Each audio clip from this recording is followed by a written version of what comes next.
My first dorm and Sean. It took about an hour to reach the campus in Salem, a city roughly 100 kilometers away. As soon as we unloaded our luggage, we had an orientation.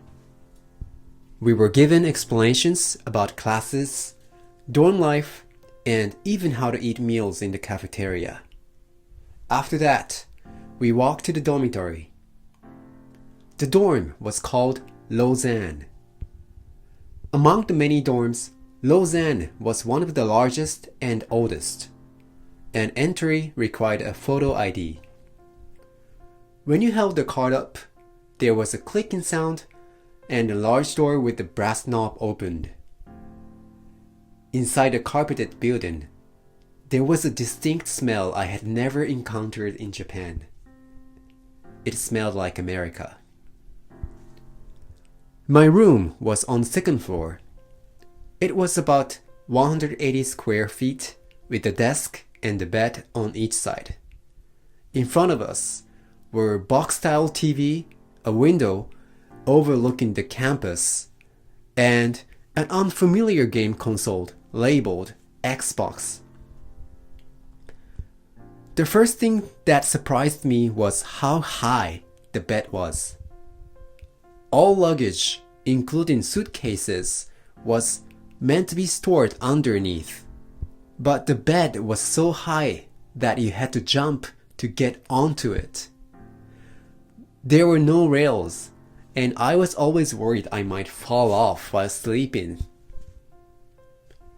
My roommate was a young man named Sean. He was tall, with blonde hair, and his round glasses made him look very intelligent.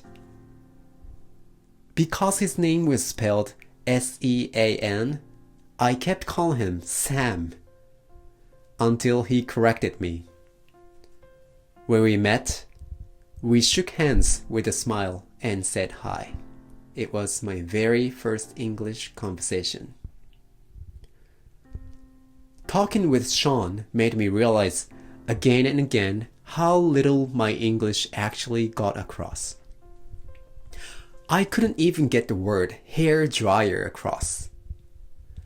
I wanted to ask where I could buy one, but if the word itself didn't work, there was no conversation to be had. There were times when I confused him by saying things that made no sense. When I tried to say, "I'm going to take a shower," bath apparently sounded like bus to him, and he seriously worried, saying, "Buses don't run at this hour."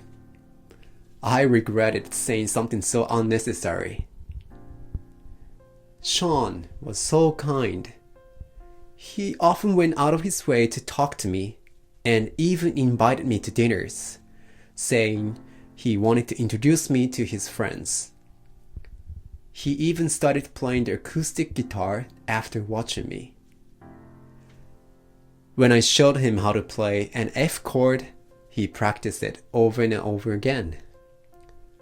Looking back, even though we couldn't fully understand each other in words, maybe that was his way of trying to connect with me.